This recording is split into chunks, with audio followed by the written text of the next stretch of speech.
Assalamualaikum warahmatullahi wabarakatuh. Salam sejahtera bagi kita semua. Sebelumnya, perkenalkan, nama saya Mutiara Dewi Kusmawardani dengan NIREM 0301220533. Saya berasal dari semester 5 penyuluhan pertanian berkelanjutan 1 Politeknik Pembangunan Pertanian Yogyakarta, Magelang. Baik, kali ini saya akan memaparkan mengenai tugas ujian akhir semester saya, yaitu evaluasi penyuluhan pertanian mengenai pengendalian hama terpadu dengan menggunakan pestisida nabati di KWT Dewi Sinta berbasis CIPP. Baik, untuk yang akan saya bahas pada kali ini, yang pertama yaitu mengenai pengertian evaluasi, yang kedua yaitu mengenai evaluasi berbasis CIPP, yang ketiga yaitu persiapan evaluasi, yang keempat yaitu pelaksanaan evaluasi, yang kelima analisis hasil evaluasi, dan yang keenam adalah kesimpulan.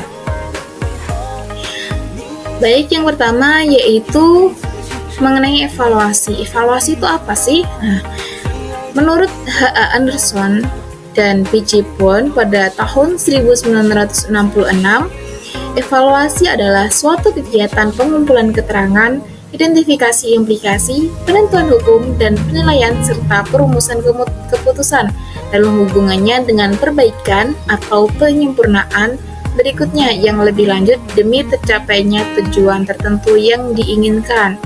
Nah, jadi seperti itu pengertian evaluasi. Nah, selanjutnya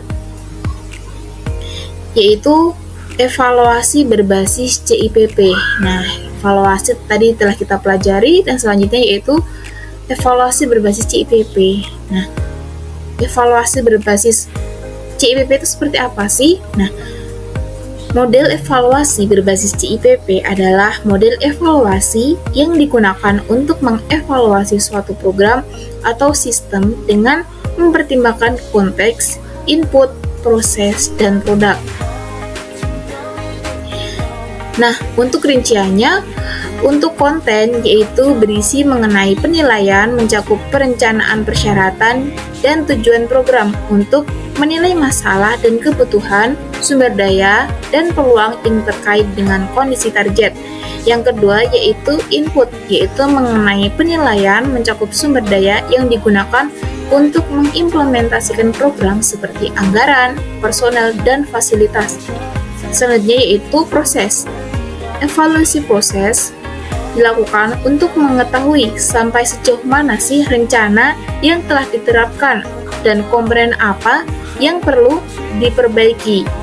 Hal ini menurut Staffelbeam dan Singfield pada tahun 2007.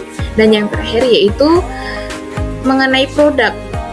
Nah, untuk evaluasi mengenai produk ini untuk menilai hasil yang dicapai program seperti peningkatan pengetahuan dan keterampilan peserta baik sebelum dan sesudah adanya program, serta menilai keberhasilan suatu program. Nah, dalam tahap pertama yang dilakukan untuk kita melakukan evaluasi penyuluhan yaitu persiapan penyuluhan. Hal ini bersamaan dengan persiapan sebelum penyuluhan. Yang pertama yaitu kita harus melakukan identifikasi kebutuhan sasaran. Hal ini dilakukan untuk mengetahui sebenarnya materi apa sih yang dibutuhkan oleh sasaran atau yang sesuai dengan kondisi di lingkungan sasaran, sehingga materi yang akan kita sampaikan itu akan bermanfaat bagi sasaran. Dalam hal ini, saya memiliki materi yaitu mengenai pengendalian hama terpadu dengan pestisida nabati, karena masyarakat di Desa Kambangan, Kecamatan Lebak Siwu, Kabupaten Tegal terutama, yaitu bagi anggota KWT Dewi Sinta yang notabene anggota tersebut merupakan petani padi atau tanaman pangan. Selain itu mereka juga melakukan budidaya palawija terutama yaitu cabai, dan anggota tersebut mengeluhkan masalah adanya hama seperti kutu. Oleh karena itu, dalam hal ini karena adanya potensi di sana yaitu adanya daun sirsak, sehingga saya memutuskan yaitu memberikan materi mengenai pengendalian hama terpadu menggunakan pestisida nabati yang berasal dari daun sirsak. Nah, untuk persiapan penyuluhan atau persiapan evaluasi penyuluhan selanjutnya yaitu mengenai perencanaan, yaitu meliputi persiapan materi, metode, media penyuluhan, serta pembuatan LPM dan sinopsis. Nah, untuk materinya seperti saya sebutkan sebelumnya yaitu mengenai pengendalian hama terpadu dengan pestisida nabati.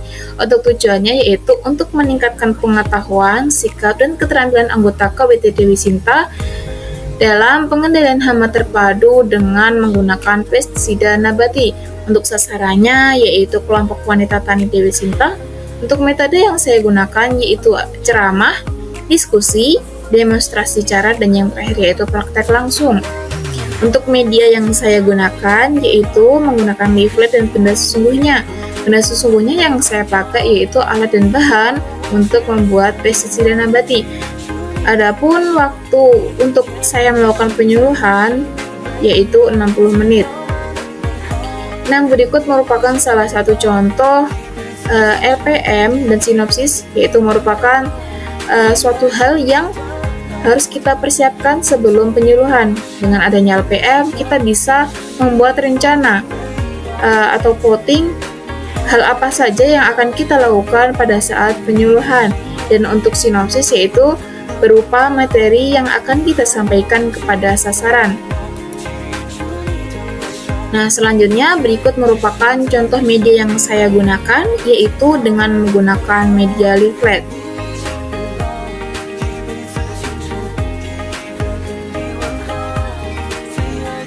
Nah, untuk pelaksanaan penyuluhan sendiri, saya lakukan pada hari Selasa, tanggal 17 September tahun 2024, yaitu di rumah salah satu anggota KWT Dewi Sinta, yaitu Ibu Jazilah.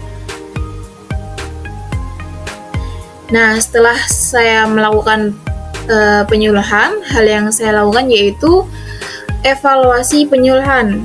Nah, untuk evaluasi penyuluhan sendiri, untuk populasi dan penentuan sampel, untuk populasi sendiri yaitu anggota Dewi Sinta, dan untuk penentuan sampel yaitu seluruh populasi atau seluruh anggota KWT Dewi Sinta yang ikut dalam pertemuan penyuluhan yang saya lakukan. Untuk jenis data yang saya gunakan yaitu data primer yang saya peroleh melalui wawancara dan kuesioner yang telah saya bagikan kepada para anggota. Dan untuk metode evaluasi sendiri yaitu saya menggunakan evaluasi berbasis CIPP, yaitu menilai konteks, input, proses, dan produk. Adapun analisis data yang saya lakukan yaitu dengan statistik deskriptif. Nah, sekarang tiba saatnya kita belajar mengenai evaluasi berbasis CIPP.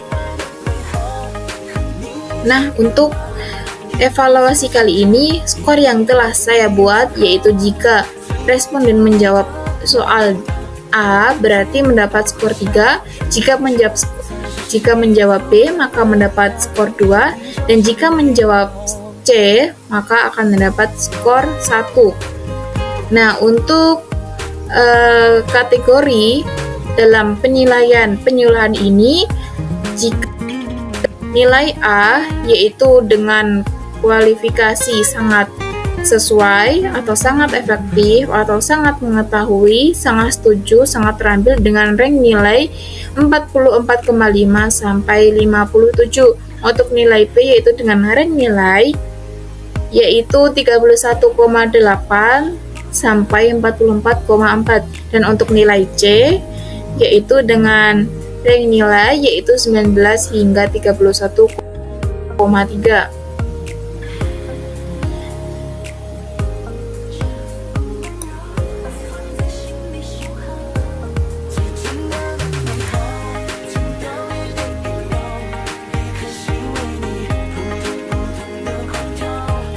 Nah, untuk indikator kerja pada evaluasi kali ini, yang pertama konteks, yang pertama yaitu program penyuluhan itu disusun berdasarkan kebutuhan petani. Yang kedua, program penyuluhan memberikan manfaat kepada petani. Yang ketiga itu program penyuluhan pengendalian hama terpadu dengan pestisida nabati memiliki dampak positif terhadap lingkungan. Dan yang keempat yaitu program penyuluhan mudah diterapkan. Dan untuk pada input yang pertama yaitu media yang digunakan dapat membantu sasaran memahami materi. Yang kedua, kemudahan sasaran memperoleh alat dan bahan yang sangat sederhana. Yang ketiga yaitu tempat pelaksanaan penyuluhan yang nyaman. Yang keempat, alat dan bahan pembuatan pestisida nabati memiliki harga yang terjangkau. Selanjutnya yaitu pada proses. Yang pertama yaitu waktu pelaksanaan penyuluhan sesuai dengan waktu yang telah ditentukan antara sasaran dan penyuluh. Yang kedua yaitu metode ceramah, demonstrasi cara, diskusi dan praktek langsung efektif digunakan untuk penyuluhan pengendalian hama terpadu dengan pestisida nabati. Nah, untuk produk sendiri ini terbagi menjadi 3 aspek yaitu aspek pengetahuan, sikap, dan keterampilan. Yang pertama yaitu aspek pengetahuan, yaitu indikator kerjanya yang pertama yaitu mengenai peningkatan pengetahuan petani tentang pengendalian hama terpadu dengan pestisida nabati. Yang kedua yaitu peningkatan pengetahuan petani mengenai manfaat pestisida nabati. Yang ketiga yaitu peningkatan pengetahuan petani tentang kelebihan dan kekurangan pestisida nabati. Dan yang keempat yaitu peningkatan pengetahuan petani tentang tata cara pembuatan pestisida nabati.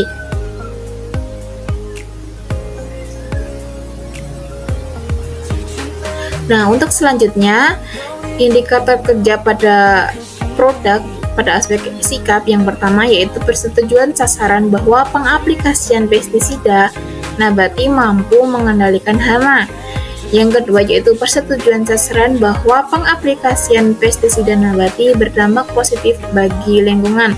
Yang ketiga yaitu persetujuan sasaran bahwa pengaplikasian pestisida nabati memberikan keuntungan pada lahan pertanian. Yang keempat yaitu persetujuan sasaran yaitu mau menerapkan pengendalian hama terpadu dengan menggunakan pestisida nabati. Adapun untuk aspek keterampilan, nah kali ini typo, itu pada aspek keterampilan yaitu peningkatan keterampilan sasaran dalam pembuatan pestisida nabati. Yang kedua yaitu peningkatan keterampilan sasaran dalam pengaplikasian pestisida nabati di tanaman. Nah, untuk hasil penilaian dari evaluasi kali ini pada konteks yaitu memperoleh nilai, yaitu nilai yang diharapkan pada aspek konteks yaitu jumlahnya 12. Adapun nilai yang diperoleh yaitu di angka 11,84 dengan capaian yaitu 98,68%.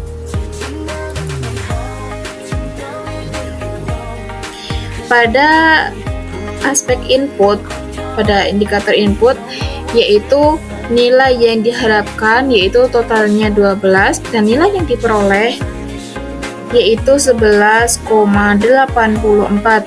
Untuk presentase kecapaian yaitu 98,68%.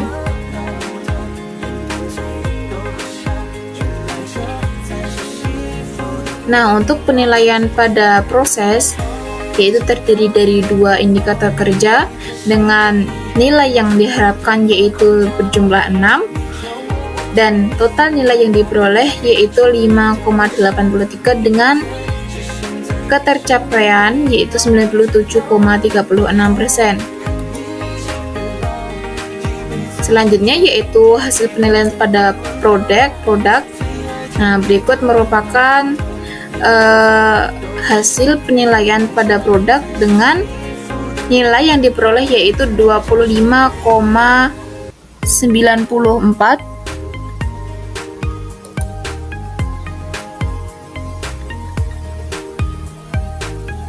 Nah, untuk selanjutnya yaitu hasil penilaian keseluruhan pada konteks input, proses, dan produk yaitu memperoleh nilai sejumlah 55,45 dengan ketercapaian yaitu 95,29%. Sehingga dapat disimpulkan bahwa Berdasarkan penghitungan dalam penilaian evaluasi penyuluhan pengendalian hama terpadu dengan pestisida nabati dengan model CIPP diperoleh hasil nilai akhir yaitu sebesar 55,45, yaitu masuk dalam rank nilai yaitu 44,5 sampai 57, sehingga dapat disimpulkan bahwa penyuluhan yang telah dilaksanakan yaitu sangat efektif. Tersebut merupakan pemaparan mengenai evaluasi penyuluhan pertanian, yaitu mengenai pengendalian hama terpadu berbasis CIPP yang telah saya lakukan. Sekian dari saya. Terima kasih. Wassalamualaikum warahmatullahi wabarakatuh.